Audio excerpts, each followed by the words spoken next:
afternoon, everyone. Afternoon. Thank you. Please feel free to come up closer if you would like. We don't bite.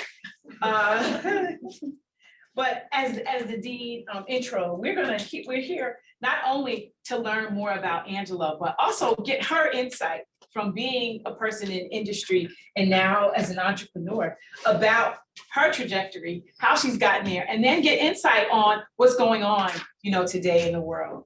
So Angela, tell us a little bit about how you got here. Well, I graduated from Drexel in 2002 with my bachelor's degree in information systems. I did 3 co-ops while I was here. My first co-op was at Roman Haas, I think it's now Dow or DuPont chemical company. I was a network engineer, and I was actually one of the first women to work in that department in 1998. And I didn't realize the magnitude of that. I remember when I went for my interview, the manager said that no women had worked in that department. That went completely over my head until I saw the movie Hidden Figures. So I was one of the first women and the first Black woman to work in that department as a co-op in 1998. And I completed 2 co-ops with Comcast Cable. I was also in their network engineering organization and graduated in 2002. And the job market was bad, unfortunately. So my dreams of being a network engineer out of college were really crushed. I was able to find employment as a help desk technician, but it really wasn't, my dream job. So from there, just jumped around different companies, explored different facets of tech. I've been a QA tester, I've done production support, and landed in the IT project management space and spent the bulk of my career there. Okay, thank you. You actually went into my next question, which is excellent. So we're thinking along the same lines in terms of career trajectories and paths, knowing that they're very rarely straight. Right. And so you were able to share a little bit. So the book that we have up, to be given away, talks about sharing a legacy and about navigating the challenges and your greatest achievements. So tell us about your challenges, but more importantly about your victories at your time here at Drexel and your career to follow. I guess victory. So I'm a first generation college graduate, so that in itself is a victory. And also doing my senior year in college, my father died from cancer, literally at the beginning of my senior year in college. And thankfully I was able to graduate and actually graduated a term early. So I definitely count that as a victory because my father was a huge proponent of education and he made a way for me to attend college. So I knew I was honoring his legacy by, not dropping out of school and just being determined to complete my degree because that was all I ever wanted for myself as well. And I think the other question was how your time at Drexel played into your victories and your challenges. Well, I definitely made lifelong friendships at Drexel. I'm still very close with friends that I met freshman year. I lived in Towers Hall freshman year, and my closest friends I met in Towers Hall.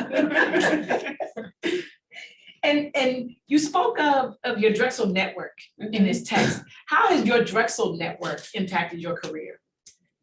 Good question. Honestly, when you are on co-op or you're working for an employer, when you meet somebody from Drexel, so I feel like there's this automatic bond. So I've definitely tapped into that network. And I'll give you an example.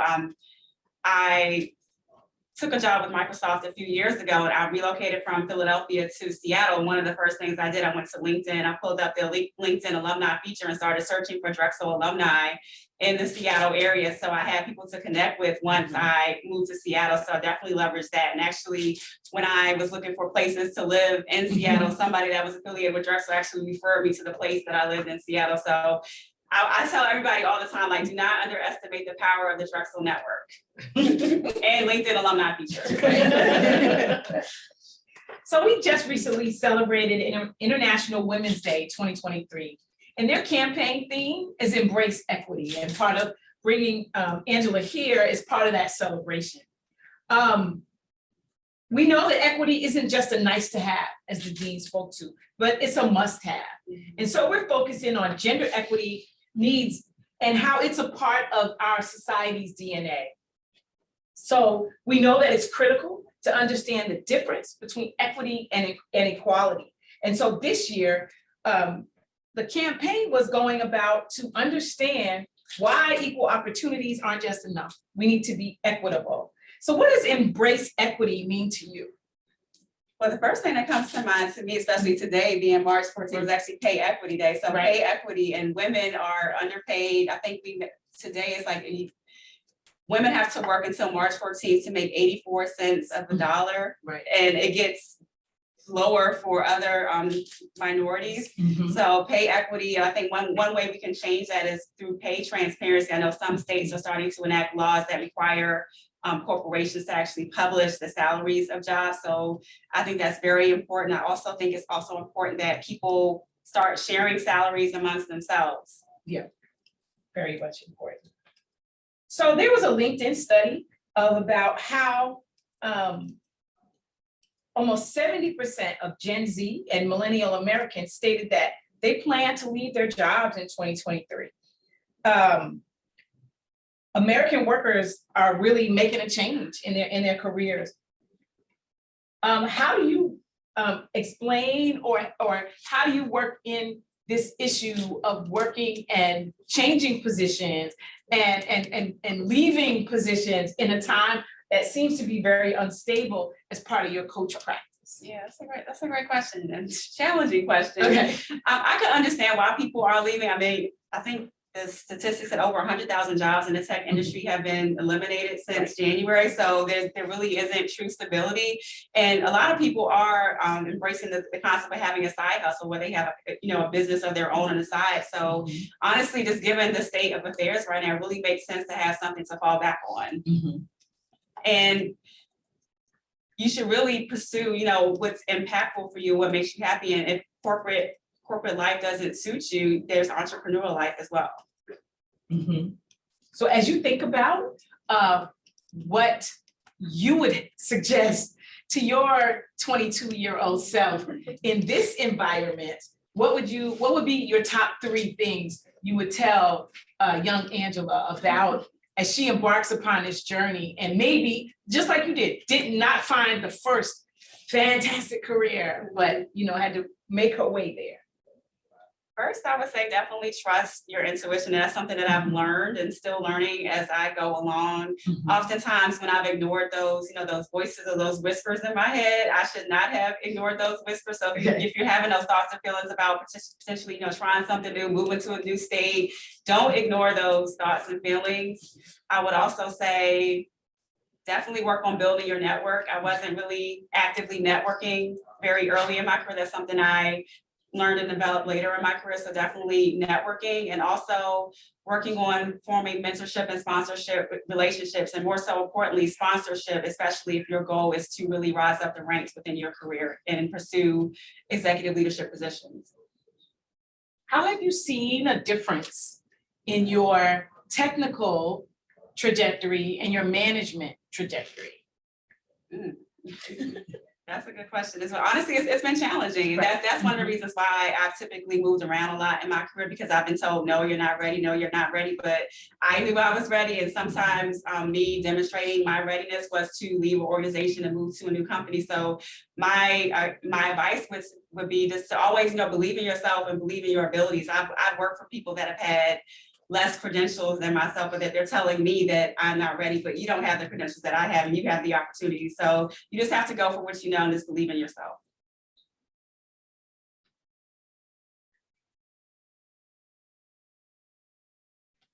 I'm trying to figure out where we should go next.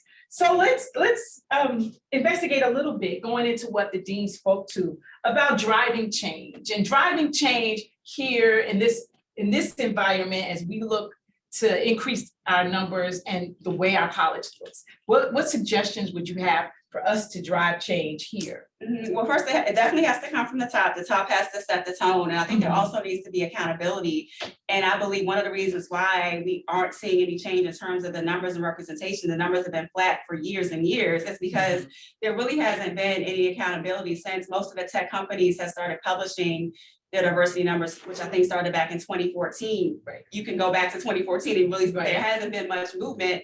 And they'll set a target, okay, we want to double by, let's say 2017. 2017 comes around, 2017, the numbers and the dates just keep shifting and there is no accountability. And if you look at if you view it from a sports team perspective, losing coaches are fired. And there is no accountability when these numbers aren't met. So how are we ever going to really see any change if no one's ever held accountable? And I feel like they also aren't addressing the structural issues. It's not, you can't hire your way into diversity. You can hire 5,000 people, but if you aren't addressing the structural issues that exist within your culture, those 5,000 people are eventually going to, trickle out of the organization. So as a coach, how do you suggest students or people that come to you, how do you suggest that they prepare themselves to be a part of change and leading change? Definitely have to be a lifelong learner, especially in this field. Things are always changing. So be a lifelong learner, take advantage of training opportunities, certifications. If getting a graduate degree is important to you, I would definitely recommend pursuing that. I will also recommend just getting clear on who you are as a person and making sure that your job aligns to your values. Oftentimes when we aren't happy in positions, it's because we're doing things that aren't meaningful or impactful to us. So taking some time to do some self-reflection and just making sure that as you're pursuing opportunities that they are in alignment with your ultimate long goal. Mm-hmm. And one of the things I do for myself, I keep a running spreadsheet of short-term and long-term goals that I review and update on a regular basis to make sure that I am tracking to the progress that I set for myself. Okay, so piggybacking on that, what other tools would you suggest that our students kind of investigate to help them stay on track for their goals? Tools, I'm pretty sure CCI has a lot of internal resources. So coming to events like this, again, tapping into that Drexel network. There's also Dragon Network, which is a really great tool. You can actually connect with alumni within that tool and schedule one-on-one interviews. I'm a huge LinkedIn fan and user, so I also recommend, connecting with alumni on LinkedIn, especially if you're going for co-op opportunities. Start connecting with Drexel alumni or hiring managers that work at co-op employers that you're interested in. Getting a coach and working with a coach. Everyone can benefit from having a coach. It's not something that's only reserved for executive level leaders. Anyone can benefit from working with a coach as well. So just being open and being deliberate and intentional about your personal and professional development, having that roadmap for your life and for your career. So how would you suggest they begin to think about a roadmap? Is there how would they balance long-term versus short-term goals, or should they just get through the quarter? Like if they're getting through the quarter is at the top of mind, how can they stay focused on a long-term goal? Yeah, I mean, definitely long-term may only be 1 year from now, or long-term may be 3 to 5 years from now. Honestly, the longer-term goals, they could be more, high level, but you want to put something out there. And I feel like for me, writing things down definitely puts that energy out into the universe that you want to attract. So your long-term goal may be a little far-fetched, and you can refine it over time, but you have to start somewhere. And that's the most important thing. And don't be afraid to pivot and revise it over time. It doesn't have to be set in stone. Okay. Very good.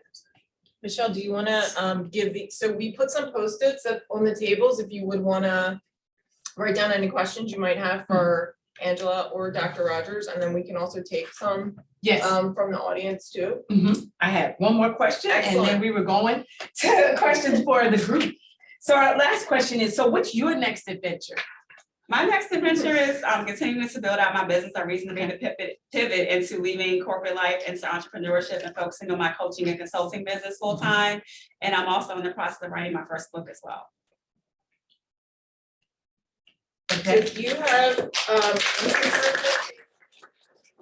question, if you just want to raise your hand, we'll take the question, or if you'd rather write it on a note, I can pass it along. Okay. Angela, a question I have. So from being in corporate America and then having your coaching business, what are some of the opportunities you're seeing for women who are coming through the Great Resignation? That's a great question.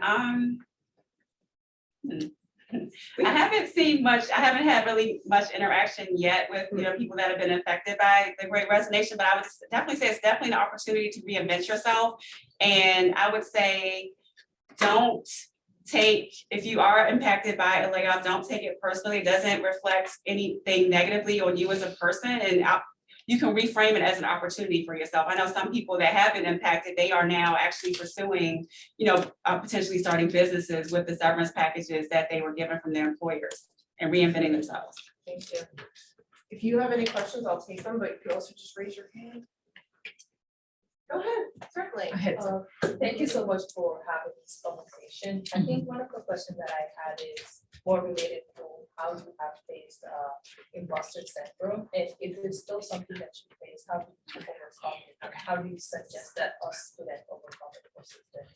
Yeah, we've all been there. And honestly, we just have to kind of talk yourself through it. I'm a huge proponent of, positive affirmation. So I just like come up with a positive way of reframing it and just saying like, I may not know this yet, or I can learn it yet. It definitely is uncomfortable, especially when you're in a new space for the first time. But that you also have to remind yourself that you are learning something new for the first time. It's going to be uncomfortable initially, but over time, you will become the expert once you continue to exercise that muscle. And I would say another way is just to tap back into your community. If you are, feeling that doubt, tap into your community to get that encouragement, whether it's your friends or mentors or sponsors. Do you want to go ahead? Okay, sure. I know you talked about like equity and equitable circumstances creating it in tech, but how do you think that's evolved in your experience, not only for women, but also for LGBTQ professionals, people of color? Yeah, like I said, there's definitely a lot of work to be done. I mean, it's definitely been, top of mind and a topic of discussion for years, but again, the data doesn't lie, the data isn't changing. So it's definitely opportunity to reevaluate, the things that have been put in place is to make sure that there's accountability, and we are starting to see some change, especially with the Great Resignation, because so many people have been laid off.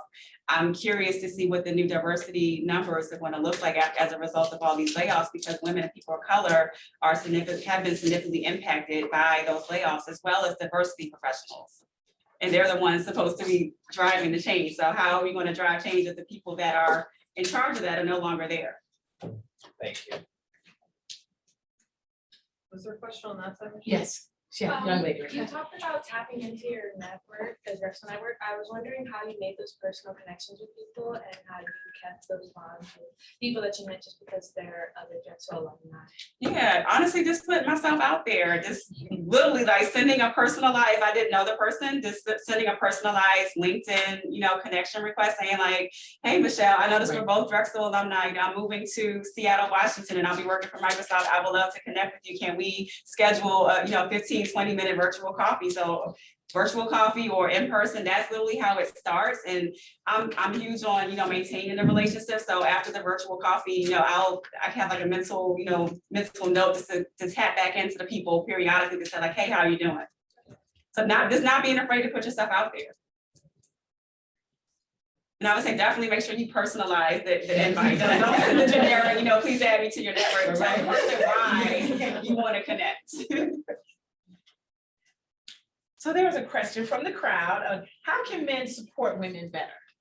There's a few ways. That's a great question. I'm glad someone asked that question. I think as students, one thing that I experienced a lot as a student when it was time to, form groups for group projects, I'm like looking around trying to find someone to invite me to the group, and no one would invite me to the group. So again, invite your female students to be a part of your group. So that's like number one.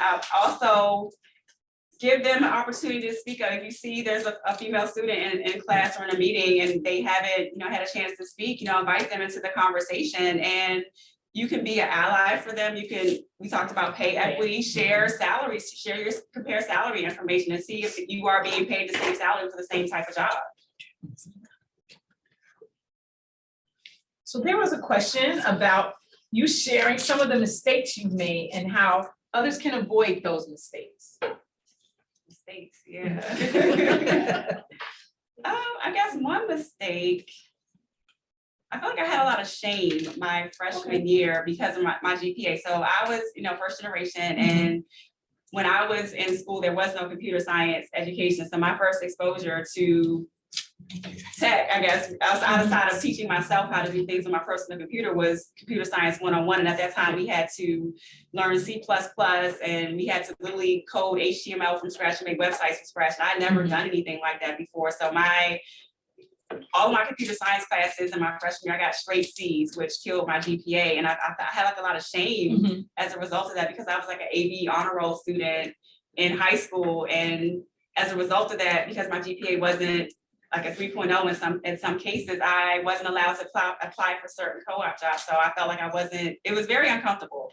I felt like I wasn't worthy. So it was having a lot of shame. But one thing that I've learned, since that experience, like your GPA doesn't define you as a person. I've seen students that had the high GPAs, and I know that what they did to get those GPAs in terms of, beating the system to get those GPAs, whereas I was the one, going to office hours, going to tutoring, trying to meet with professors to, work on my grades. So just knowing that your GPA doesn't define you as a person. And for me, it meant that I wasn't in the right major. I ended up changing my major to information systems my sophomore year, and I had a much better experience. So I guess that's one mistake. Another mistake was not really staying connected to Drexel after I graduated. I was just so focused on, trying to build and navigate my career. I really wasn't involved with any alumni events. And I may have went to, a couple here and there, I wasn't really consistent. So I really didn't really get engaged with Drexel until 2014, and I graduated in 2002. And so that's why I talk about the importance of networking and staying engaged with alumni. Again, I just wonder how different my career trajectory would have been in terms of opportunities for mentorship and sponsorship if I remained engaged with Drexel immediately after I graduated. Question. Sorry. I wanted to piggyback off what you were saying about your first mistake and the GPA. So I was in a very similar boat when I was doing the undergraduate, going from honor roll in high school to then going to engineering, which was like really hard. And I also remember feeling like a lot of shame around, struggling, and it was a very competitive environment. Yes. And in retrospect, I can see now how people got those opportunities, but in that point in time, I remember feeling like, oh my God, like I'm not good enough, like how come I'm not getting I this guess opportunity? imposter syndrome, right? Yeah, exactly. I'm like, oh, there must be like everything is revolved around your GPA. Yes. But clearly, like now, I'm in kind of like way past that. I know that's not the case anymore. But I guess my question is, I guess for also other people in the room, we know that like GPA doesn't mean everything. And in retrospect, we know that, but in practice, it's a little bit different.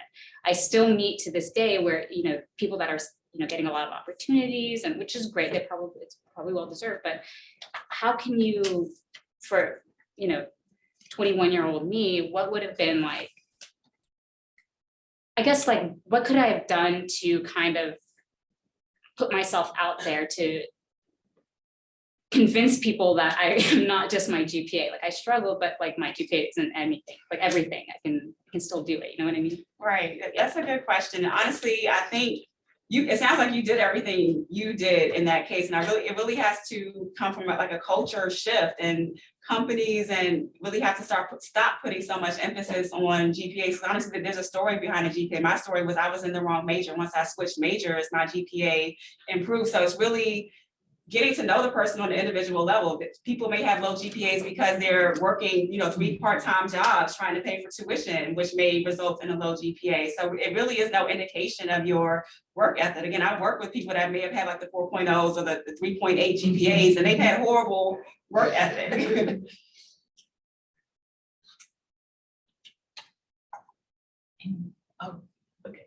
You talked about your struggle, going from, kind of your first year or so, really struggling with your GPA and then finding your path.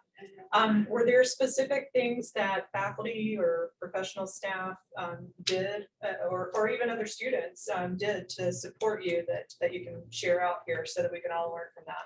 Yeah, unfortunately, no. And then I guess when I was a student, the advice was to go to your professor office hours. I was doing all that. They said, make sure your professor knows you. And I remember like one of my professors, my chemistry professor, I remember going to her office so she could know my face and see my face. And she literally told me to go to my TA. Like she didn't really care that I was trying to form a relationship with her. So I feel like I was following the advice that was given to me, but for whatever reason, my professor showed me no mercy, unfortunately. Wow. I hope we've changed. I hope so.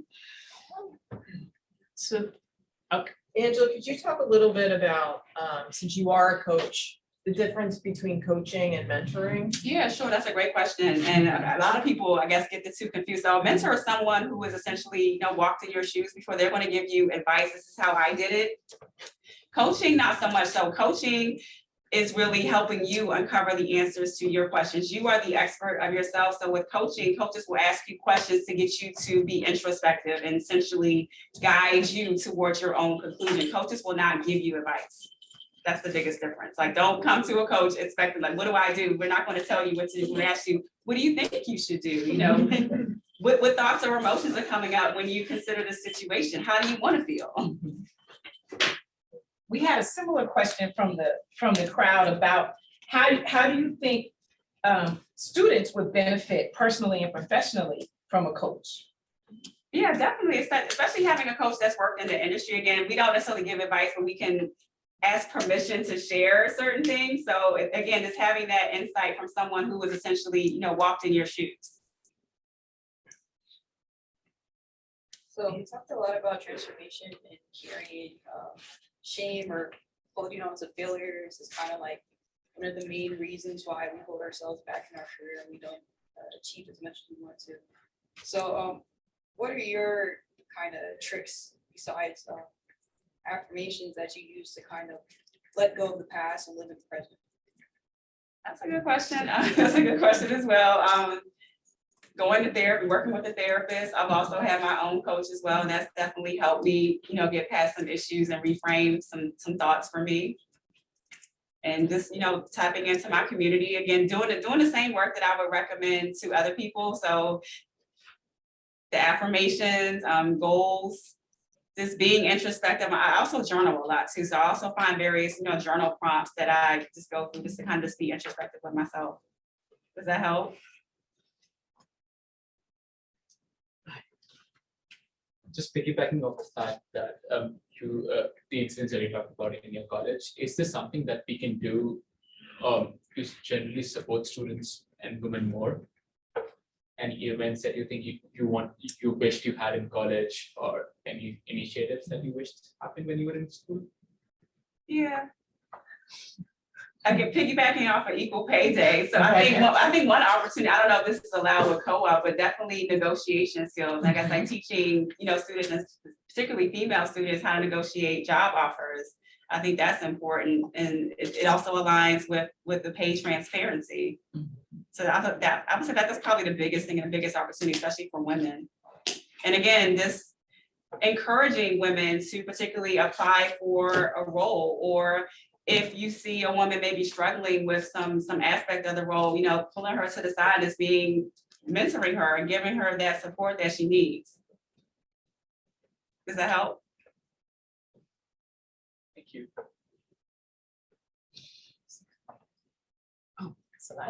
Going back to your life as a coach, when did you know exactly you wanted to become one?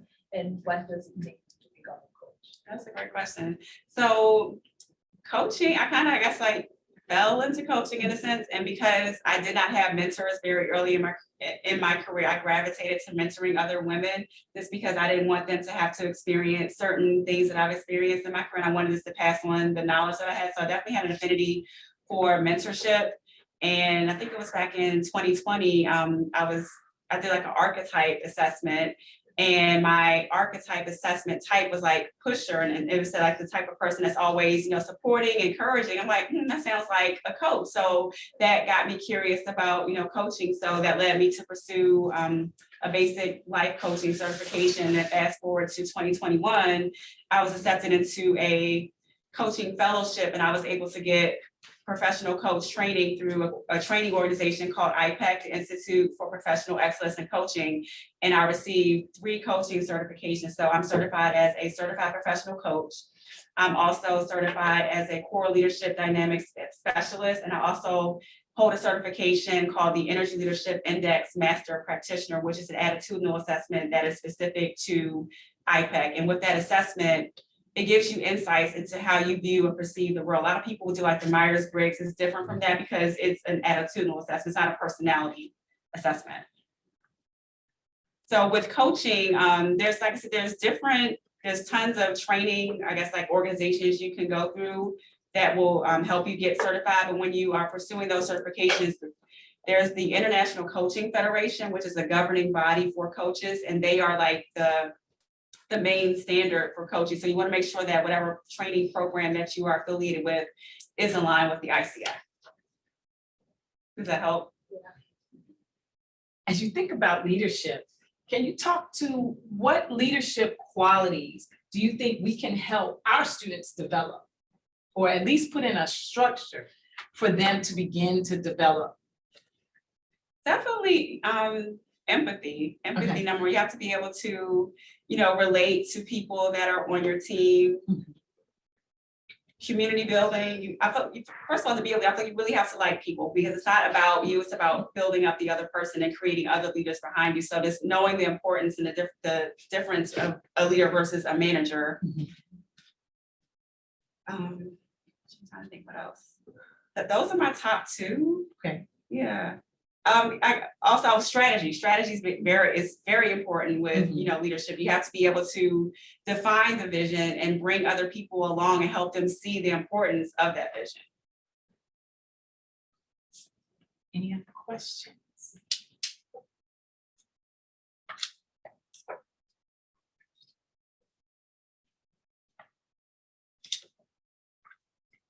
So is there a parting thought you would like to leave with the young people here? Yeah, well, first of all, thank you so much for coming out to listen to me today. First and foremost, parting thought would be, make the most of your time here at Drexel, and definitely stay connected with Drexel, after you graduate. I know some of us may not always have the best experiences while we're here, but I've built lifelong friendships with folks that I've met my freshman year in college, and even since getting re-engaged with Drexel, I formed new friendships that I've made through alumni connections. And I will also say, just don't be afraid to put yourself out there and step outside of your comfort zone. I feel like I wouldn't be here speaking with you today had I not, taken risks and, try new things. And don't be afraid to pivot. Again, I would have never envisioned that I would be an entrepreneur at this stage in my career. But again, it came from doing a lot of personal and professional development work, and honestly just getting clear on my values and listening to my intuition and learning where I get my energy from, and just having that vision on how I want to spend the remainder of my career. So don't be afraid to try new things and always believe in yourself. Any other questions before we go? So we do want to make sure that you get to get a chance to check out this book and the legacy to share. And Angela, did you want to speak a little bit about what you shared in your chapter? Yeah, sure. So my chapter in the book is called Trust the Process. And essentially it's just chronicling my journey as a first generation student here at Drexel, entering, the corporate workforce and some of the, unique experiences that I've encountered along the way. But one of the lessons that I've learned is that I've experienced a lot of rejections and no's in my career, but I never let that stop me. And what I ultimately learned was that I had to trust the process, and all those rejections were essentially redirecting me to something bigger and better. And even though I've heard no's from certain companies, I got my biggest yes when I got my opportunity to work for Microsoft.